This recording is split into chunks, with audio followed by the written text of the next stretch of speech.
ॐ ब्रह्मानन्दं परं सुखदं केवलं ज्ञानमूर्तिं द्वन्द्वातीतं गगनसदृश्यं तत्त्वमस्यादिलक्ष्यम् एकं नित्यं विमलमचलं सर्वधी साक्षिभूतं भावातीतं त्रिगुणरहितं सद्गुरुं तं नमामि। ॐ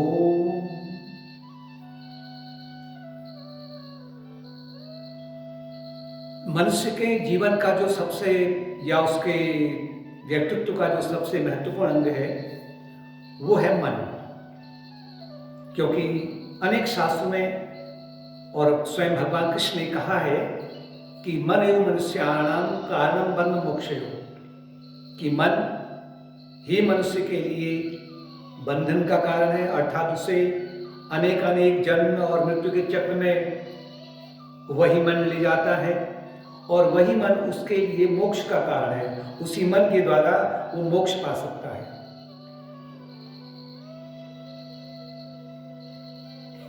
इसलिए अगर हम कहें कि मन एक बहुत बड़ा चुंबक है, it's a very big magnet, huge magnet. जैसे चुंबक नेगेटिव पोल और पॉजिटिव पोल होता है, दक्षिणी ध्रुव और उत्तरी ध्रुव। अभी हम दक्षिणी ध्रुव को हम कहेंगे ऋणात्मकता, आसुरी गुण, और धनात्मक जो गुण है उससे कहेंगे हम उत्तरी ध्रुव या दैवी गुण।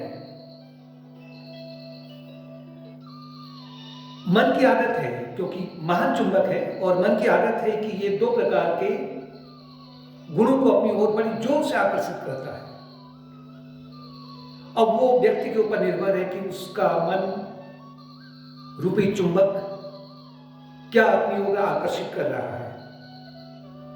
लेकिन सामान्यतया देखा जाए कि अधिकांश लोगों में मन केवल ऋणात्मकता को ही आकर्षित करता है, धनात्मक की ओर या दैवी गुणों की ओर उसका ध्यान नहीं रहता है। जब भी कोई कुछ किसी ने अपमान कर दिया या हानि हो गई या दुख आ गया, कोई रोग आ गया, उस समय में मन तुरंत जो है वो ऋणात्मक भावनाओं को खींच लेता है अपनी ओर। इसी जन्म में से नहीं किया है, ये पिछले जन्म की आदत बनी है ना मन की।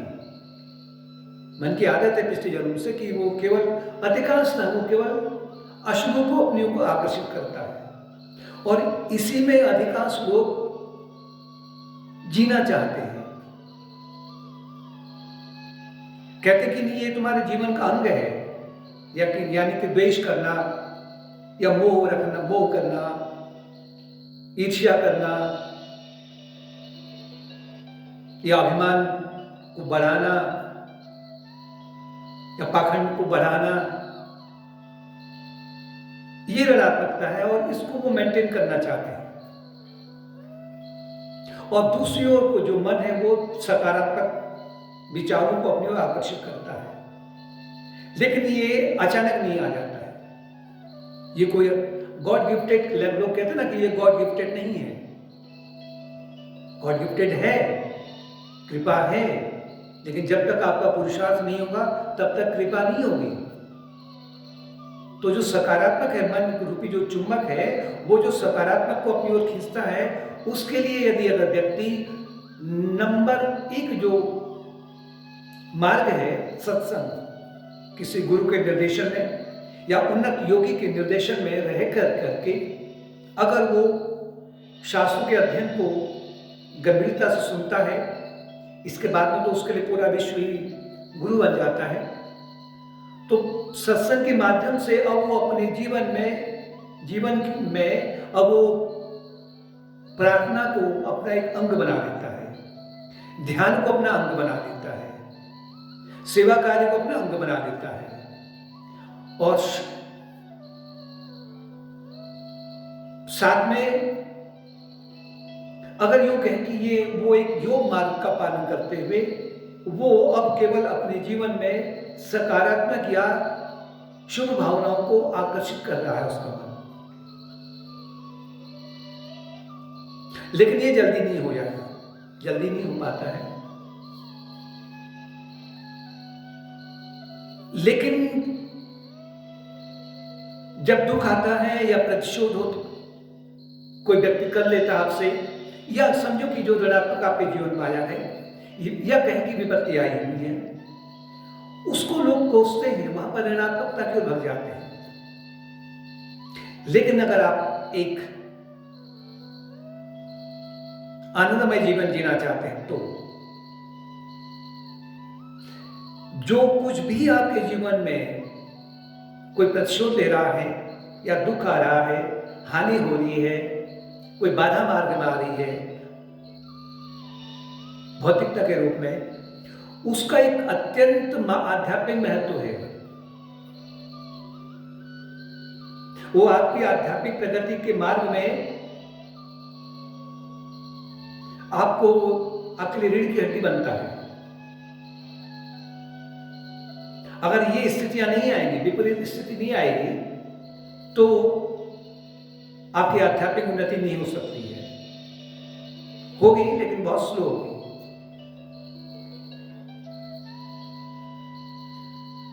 जब आपका मन रूपी चुंबक जब सकारात्मक को अपनी ओर खींचता है तो क्या होता है, यानी कि जब आप अपने जीवन में भक्ति मार्ग है, ध्यान मार्ग है, ज्ञान मार्ग है और मानव सेवा को जब अपनाते हैं, तो अब जो आपके लिए अशुभ प्रतीत हो रहा था, अब वहां पर आपका मन उसको ऋणात्मक को नहीं खींचता है, मतलब दक्षिणी ध्रुव की ओर आपका मन नहीं भटकता है,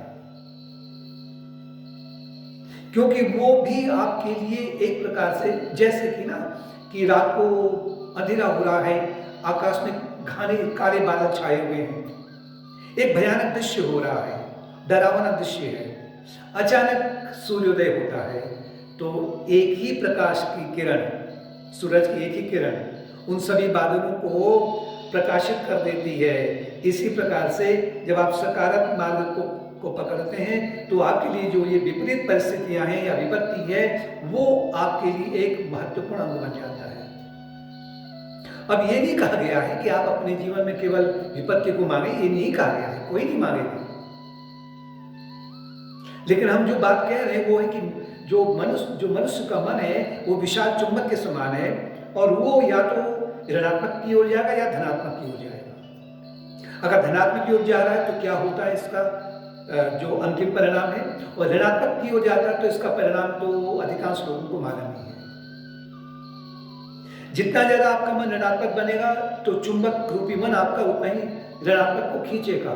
जैसे कि कथा आती ना महाभारत में, पांडव जब वनवास में थे तो दुर्योधन अपने कौरव भाइयों को लेकर के, पूरे अपनी सेना को लेकर के उनको चिढ़ाने के लिए जंगल चले गया, और वहां, मैं संक्षिप्त में कह रहा हूं, और वहां जाकर के गंधर्वों ने उस दुर्योधन को परास्त कर दिया, अपमान कर दिया, दयनीय कर दिया, कहीं का नहीं छोड़ा। तो उसने आत्महत्या करने की सोची कि मेरा अपमान हो गया है, क्योंकि अर्जुन ने भी उसको पकड़ लिया था। तो उसे बड़ा ये हुआ कि मैं आत्महत्या कर लूं। तभी पाताल लोक से अनेकों असुर आ गए, असंख्य संख्या में। कहते महाराज आप आत्महत्या क्यों कर रहे हैं, आप तो हमारे मुखिया हैं, हमने आपको भेजा हुआ यहाँ पर, आप गलत कीजिए, आप जो पाप कर्म कर रहे हैं उन्हें करते रहिए। कहने का तात्पर्य है कि अगर दक्षिणी ध्रुव कहें या ऋणात्मक कहें तो मन निरंतर जो है ना इस ब्रह्मांड से केवल ऋणात्मकता को खींचता है, और दूसरी ओर उसी मन में पांडव भी थे। जब पांडवों का अपमान करने के लिए आया था दुर्योधन अपने भाइयों के साथ में, तो गंधर्व पांडवों की रक्षा करने के लिए आए। दुर्योधन के साथ में कौन है, शकुनी है, कर्ण है, मलिन अहंकार है, दुशासन मलिन बुद्धि है, और शकुनी मलिन चित्त है। तो ऐसा जो मन है वो ऋणात्मकता को खींचेगा, और अर्जुन का जो अहंकार है वो सात्विकी है, उसने ईश्वर को पकड़ा हुआ है, कृष्ण को पकड़ा हुआ है, निर्मल बुद्धि को पकड़ा हुआ है।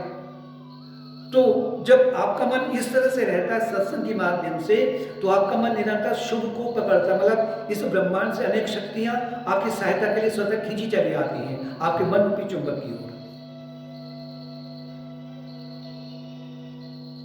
दूसरी ओर कथा आती रामायण की आती, जब श्री राम जी का और रावण का युद्ध चल रहा है, तो उस बीच में अनेक वानर सेना भी घायल होती है, परास्त हो जाती है, भूखे प्यासे रह जाते हैं दिन मान भर। और दूसरी ओर रावण की जो राक्षसी सेना है वो भी तो घायल होती है, स्वाभाविक है, युद्ध चल रहा है। लेकिन जब वानर सेना रात्रि को जब श्री राम जी के पास आती है घायल होकर करके, दुखी होकर करके, तो श्री राम जी क्या करते हैं, राम कृपा करी चितवा सबहि, भय विकट श्रम बानर तबहि, बानर तबहि। राम कृपा मतलब राम जी अपने एक मंद मुस्कान से, एक चितवन से सभी की ओर एक मंद मंद दृष्टि से, मंद मुस्कान दृष्टि से देखते हैं, और तुरंत ही बानरों का जो पूरा दिन में जो घायल हुए हैं, चोट लगी है, भूख प्यास लगी है, वो सब का सब गायब हो जाता है।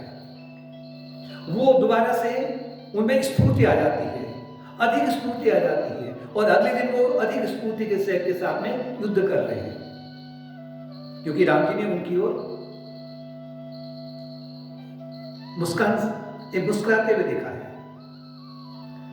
दूसरी ओर रावण के पास में जब सेना आती है, जब रात को घायल होकर के, तो रावण अब जैसे कि उसकी आंखों से आग निकल रही है, बड़ी क्रोध की दृष्टि से देखता है। जितने वो घायल हुए हैं वो और घायल हो जाते हैं, मतलब वो हताश हो जाते हैं, उनका उत्साह समाप्त हो जाता है, और धीरे धीरे वो जो आसुरी सेना या जो राक्षसी सेना है वो समाप्त होने लग जाती है। इसी प्रकार से ये जो दैनिक जीवन है आपका, जो दैनिक जीवन आपको प्राप्त हुआ है, ये आपका युद्ध है, राम रावण युद्ध है, मतलब दैविक गुण और आसुरी गुण के बीच में।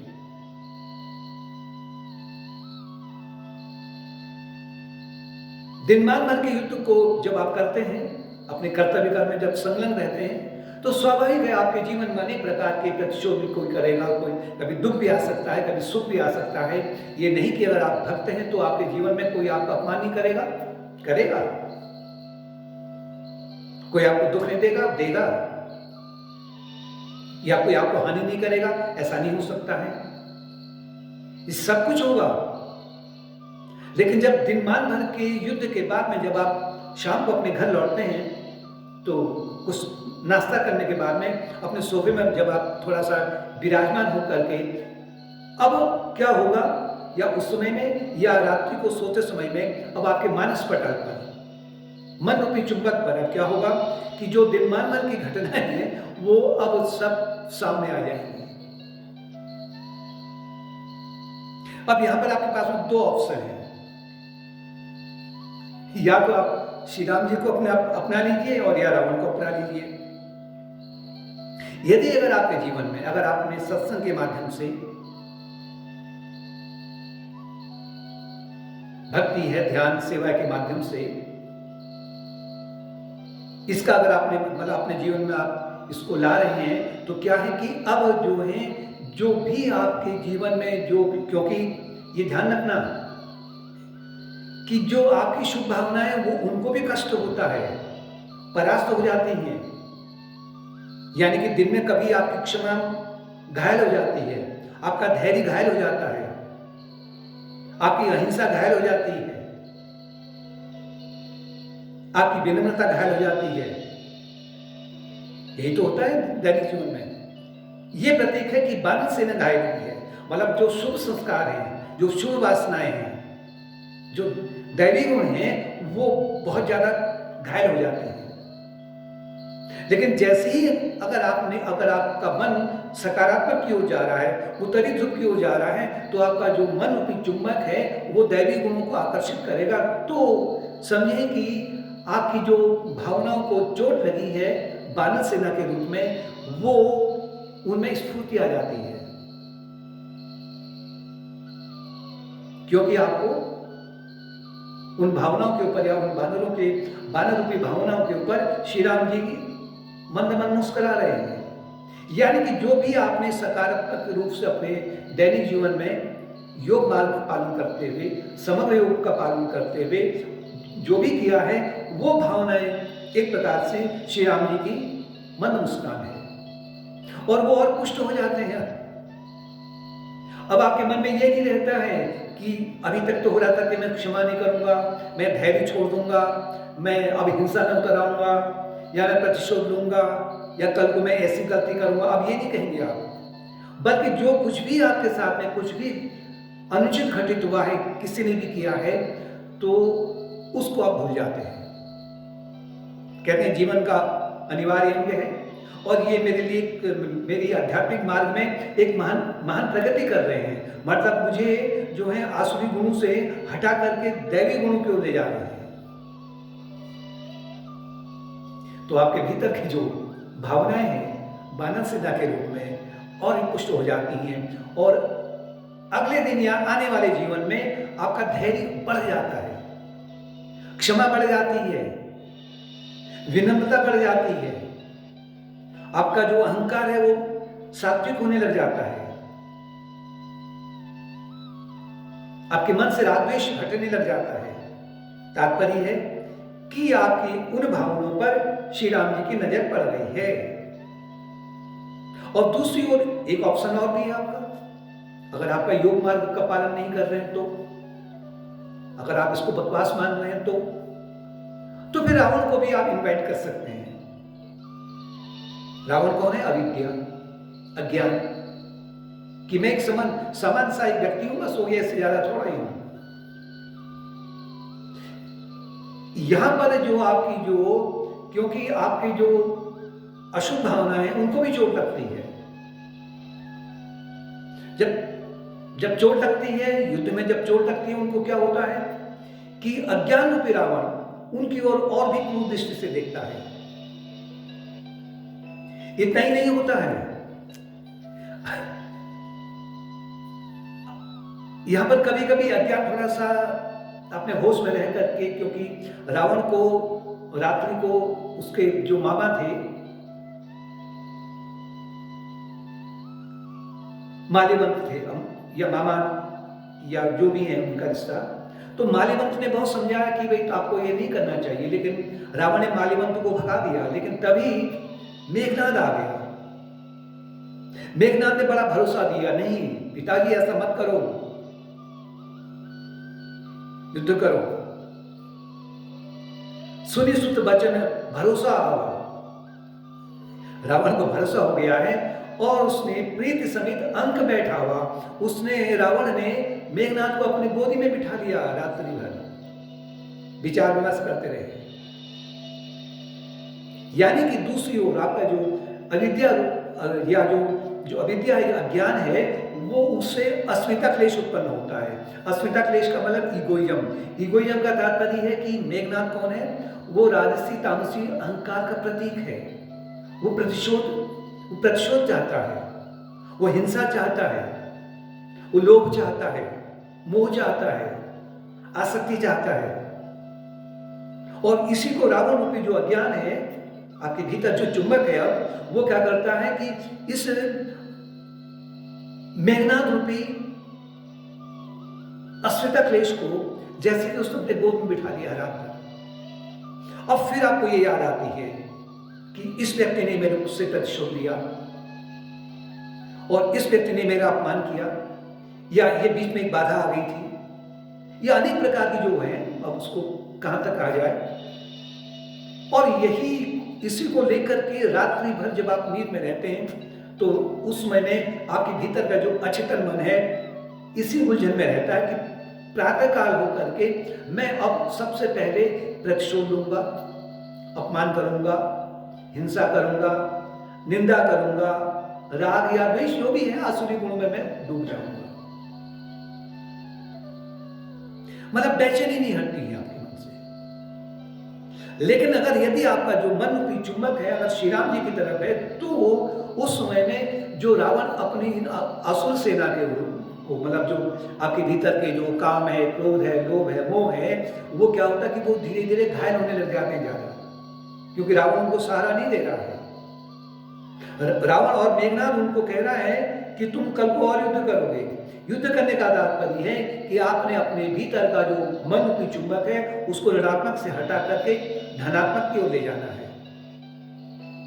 और धीरे धीरे क्या होगा कि आपके भीतर से अब जो आसुरी सेना है, मतलब अगर हम कहें तो ये काम, क्रोध, लोभ, मोह, मद और मात्सर्य, जिनका जो स्रोत है वो अज्ञान है और अस्मिता क्लेश है, ये इनके माध्यम से जो भी आपके अब अशुभ भावनाएं बनती हैं वो धीरे धीरे समाप्त होने लग जाती हैं, जैसे कि राक्षसी सेना धीरे धीरे समाप्त हो रही है। इसके साथ साथ में अब आपका जो जीवन है वो श्री राम जी की ओर या मन रूपी चुंबक अब धनात्मक मार्ग की ओर जब बढ़ता है तो उस समय में आपके भीतर के जो शुभ भावनाएं हैं, गीता में आप 16वें अध्याय में देखेंगे, पहला, दूसरा, तीसरा श्लोक, अभयम सत्व संशुद्धि ज्ञान योग व्यवस्थिति दानम दमस्य, आगे तो और भी है, मतलब दान है, यज्ञ है, तप है, सेवा है, क्षमा है, विनम्रता है, अनेक प्रकार जो दैवी गुण है, ये भावना के रूप में दैवी गुण आपके भीतर बानर सेना के रूप में पुष्ट होने लग जाती हैं। और निष्कर्ष आपको स्वयं पता है कि अंत में रावण की उतनी महान सेना होते हुए, विशाल उसके सेना होते हुए, बहुत उसका साम्राज्य भी फैलते हुए वो अंत में समाप्त हो गया। और दूसरी ओर श्री राम जी केवल अपने एक जो वनवास का उनका भेष था उसमें एक धनुष था उनके पास में, एक तीर था उनके पास में, तर्कस था। बाद में भले इंद्र ने उनको दे दिया है, रथ दिया है, अस्त्र शस्त्र दिए हैं, बहुत कुछ दिया है, लेकिन कहने का तात्पर्य है कि जो आपका मन आरंभ में जो कहता है कि मैं सकारात्मक दिशा की ओर कैसे बढ़ूंगा, ये तो ऋणात्मक की ओर ज्यादा बढ़ रहा है, ये तो दक्षिण ध्रुव की ओर बढ़ रहा है, उत्तर को मैं कैसे बढ़ूंगा, तो आपको चिंता नहीं करनी है। आरंभ में आपके पास में केवल श्री राम जी के समान में एक धनुष और एक तर्कस है केवल, और कुछ नहीं है, लेकिन धीरे धीरे जो आसुरी गुण है वो समाप्त हो जाएंगे। तो कहने का तात्पर्य है, हम मन पर आए थे कि मन उस विशाल चुंबक के समान है जो नित्य निरंतर सकारात्मक की ओर या तो आकर्षित होगा, उनको मतलब आकर्षित करेगा, या ऋणात्मक को आकर्षित करेगा। यदि अगर आप एक उद्देश्यपूर्ण जीवन जीना चाहते हैं, संत महात्माओं की शरण में रह करके शास्त्रों के अध्ययन को जान करके अगर और अपने जीवन में, अपने जीवन के दैनिक जीवन में इसको व्यावहारिक जीवन में ला करके अपना जीवन व्यतीत कर रहे हैं, तो आपका जो मन रूपी चुंबक है वो स्वाभाविक है कि उत्तर दिशा की ओर बढ़ेगा, मतलब सकारात्मक को ही अपनी ओर खींचेगा और ऋणात्मक से धीरे धीरे विमुख हो जाएगा। और अंत में लक्ष्य क्या है, जो मन बंधन का कारण था अब वो आपके लिए मोक्ष मार्ग का मार्ग खोल देता है। मनो मनुष्याणाम कारणम बंध मोक्षयो।